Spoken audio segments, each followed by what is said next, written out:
Heat treatment ऊष्मा उपचार। Heat treatment एक ऐसी प्रॉपर्टीज होती है जिसमें किसी मेटल या नॉन मेटल को किसी स्पेशल वर्क के लिए उसकी प्रॉपर्टीज में चेंज करके उसको सूटेबल आकार देना हीट ट्रीटमेंट कहलाता है। इसके लिए मेटल या नॉन मेटल को किसी पर्टिकुलर टेम्परेचर पर उसको हीट करके अलग अलग माध्यम से ठंडा करके उसमें उस प्रॉपर्टीज को डेवलप करते हैं। हीट ट्रीटमेंट एक ऐसी प्रॉपर्टीज होती है जिसमें किसी मेटल या नॉन मेटल को किसी स्पेशल वर्क के लिए उसकी प्रॉपर्टीज में चेंज करके उसको सूटेबल आकार देना हीट ट्रीटमेंट यानी ऊष्मा उपचार कहलाता है। इसके लिए मेटल या नॉन मेटल को किसी पर्टिकुलर टेम्परेचर पर उसको हीट करके अलग अलग माध्यम से ठंडा करके उसमें उस प्रॉपर्टीज़ को डेवलप करते हैं। Heat treatment process different type की होती है, मतलब कि ऊष्मा उपचार की निम्न विधियां होती हैं। Number 1, hardening.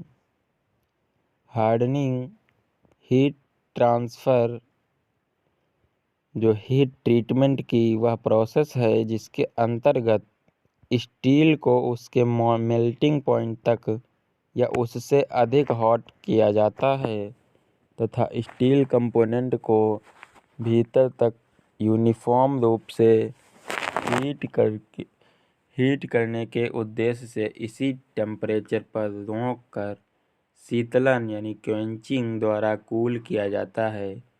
क्वेंचिंग के लिए उचित मीडियम का यूज करते हैं सच एज जैसे कि water, oil, brine solution, caustic soda इत्यादि।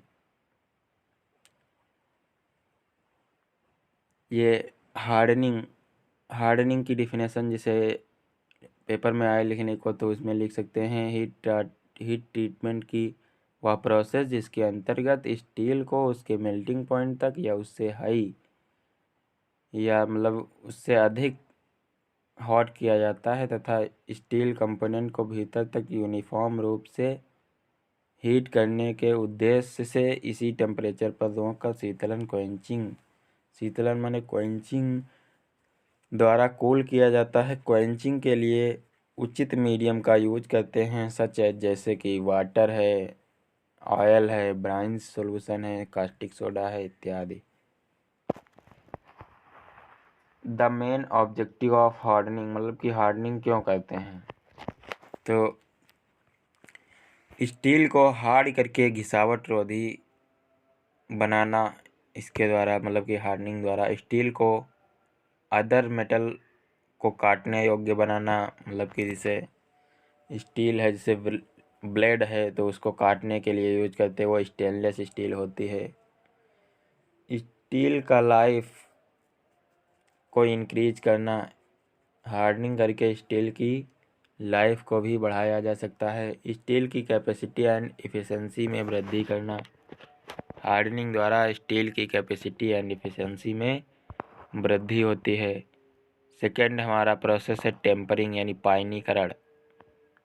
इस प्रोसेस में स्टील को उसके मेल्टिंग टेम्परेचर से नीचे तक हीट करके सूटेबल मीडियम द्वारा, उसमें क्या था जो मेल्टिंग टेम्परेचर था उसके ऊपर भी हॉट किया जाता था, लेकिन इस प्रोसेस में स्टील को उसके मेल्टिंग टेम्परेचर से नीचे तक हीट करके सूटेबल मीडियम द्वारा जैसे oil, water and other fluids slow quenching विधि से कूल किया जाता है। अब टेम्परिंग के क्या ऑब्जेक्टिव हैं, इसे क्यों किया जाता है? स्टील की हार्डनेस, ब्राइटनेस तथा टेंसाइल स्ट्रेंथ कम होती है।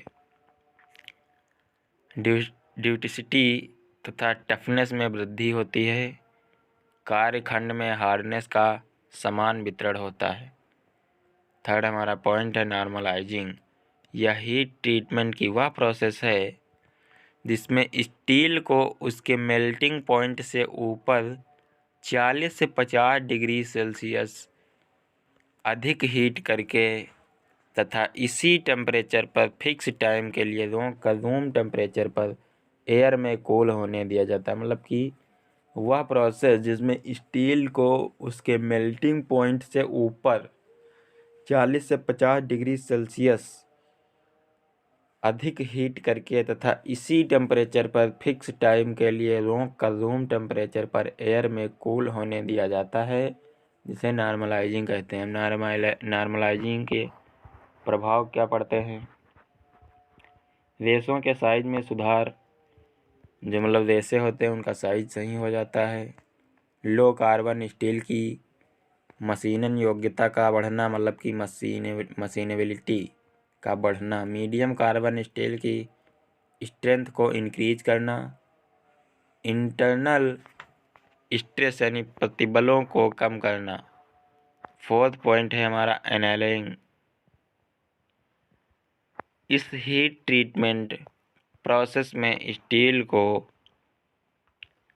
उसके मेल्टिंग टेम्परेचर या उससे अधिक या आसपास हॉट करके तथा कुछ समय तक उसी टेम्परेचर पर रोक कर धीरे धीरे फर्नेस में ही कूल किया जाता है। यह बहुत इम्पोर्टेंट प्रोसेस है एवं इसका सबसे अधिक यूज होता है। इस हीट ट्रीटमेंट प्रोसेस में स्टील को उसके मेल्टिंग टेम्परेचर या उससे अधिक या आसपास हॉट करके तथा कुछ समय तक उसी टेम्परेचर पर रोक कर धीरे धीरे फर्नेस में कूल किया जाता है। यह बहुत इम्पोर्टेंट प्रोसेस है एवं इसका सबसे अधिक यूज होता है।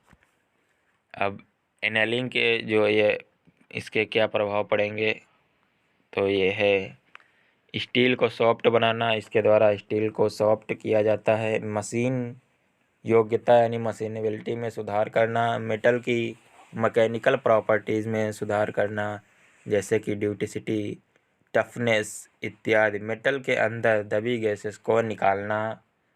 धातु की निश्चित सूक्ष्म संरचना को प्राप्त करना। इलेक्ट्रिकल एंड मैग्नेटिक प्रॉपर्टीज़ में सुधार करना। मेटल को इंटरनल स्ट्रेस से मुक्त करना।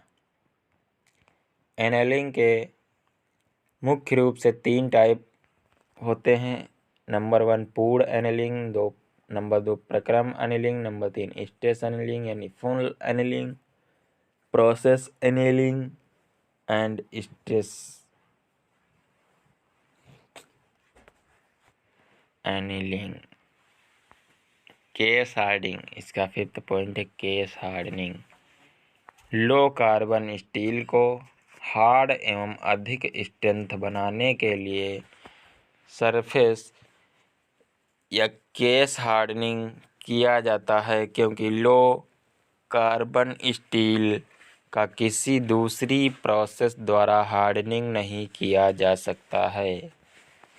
लो कार्बन स्टील को हार्ड एवं अधिक स्ट्रेंथ बनाने के लिए सरफेस या केस हार्डनिंग किया जाता है, क्योंकि लो कार्बन स्टील का किसी दूसरी प्रोसेस द्वारा हार्डनिंग नहीं किया जा सकता है। इस मेथड में स्टील में अन्य एलिमेंट जैसे कार्बन है, नाइट्रोजन है इत्यादि का डिफ्यूजन किया जाता है। डिफ्यूजन आप लोग मास ट्रांसफर में पढ़े होंगे 4th सेमेस्टर में, जिससे स्टील की सरफेस हार्ड हो जाती है। इसमें स्टील के अंदर का पार्ट सॉफ्ट ही रहता है। केस हार्डनिंग के लिए निम्नलिखित प्रोसेस का यूज किया जाता है। केस हार्डनिंग निम्नलिखित प्रोसेस यूज किया जाता है केस हार्डनिंग में, जैसे कि कार्बोराइजिंग, नाइट्राइडिंग, साइनाइडिंग इत्यादि। Purpose of heat treatment, metal की मैकेनिबिलिटी में सुधार करना। मेटल की मैकेनिकल प्रॉपर्टी जैसे ड्यूटिसिटी, हार्डनेस, टफनेस, स्ट्रेंथ इत्यादि में सुधार करना। वेल्डन